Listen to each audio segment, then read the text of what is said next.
Сәлем баршаңызға, оригинал выбипай рецептімен бөлісетін боламын. 5 жұмыртқаға 170 грамм қантымыз салып, венчикпен жақсылап ақ көбік пайда болғанша араластырамыз. Маған қанша кеткенін осы видеоның астына қалдыратын боламын. Шоколадымыз бен сары майымызды алдын ала осылай ертіп аламыз.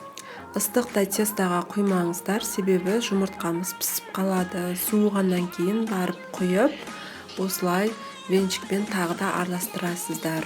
Осылай жақсылап араластырамыз. Ұнды, какаоны, разрыхлительді барлығын електен өткізіп салыңыздар. Сонда коржыларымыз ісіп, кәдімгідей жұмсақ болып шығады. Електен өткізбесеңіздер, кішкене басылып қалуы мүмкін. Міне осындай болып шығу керек. Қараңыздар, осындай сұйық болады. Коржыларымыз теңдей бірдей болуын қаласаңыздар, осылай 4 кесеге бөліп құйып алыңыздар. Сонда коржыларымыз бірдей болады. 4 пергамент бумагасын осылай дайындап қоямыз және осылай формасын жасап аламыз. Егерде бұндай форма болмаса, қаламмен сызып алыңыздар. Міне қараңыздар, менде осындай болып шықты. Енді кеседегі қамырларымызды құйып, жан жағына осылай жағып шығамыз. Міне мен осылай дайындап қойдым. 190 градуста 5-6 минуттай пісіріп аламыз. Енді кремін дайындап аламыз.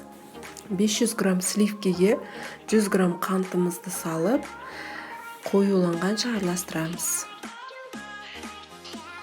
Миксерімізді тоқтатып, 300 грамм творожный сырымызды салып, тағы да миксерлеп аламыз. Қыздар, сосын сливкемізді байқаймыз. Қатты миксерлеп жіберсеңіздер, сливкелеріңіз іріп кететін болады. Міне қараңыздар, менде осындай болып шықты.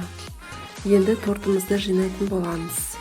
Выбипайдың насадкасын алып, мешокқа салып, осылай істеп шығасыздар. Егерде сіздерде выбипайдың насадкасы болмаса, пакетке де салып, түбін кесіп, осылай істесеңіздер шығады. Мен басында осылай істеп үйренгенмін, сосын барып осындай торттың заттарын алғанмын.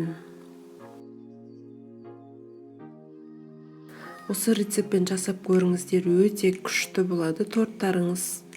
Осы рецепті тауып алған кезде өте қуандым, себебі бір жасағаннан болады бұл торт. Міне қараңыздар, тағы да екіншісін осылай қойып, тағы да осылай істеп шығасыздар.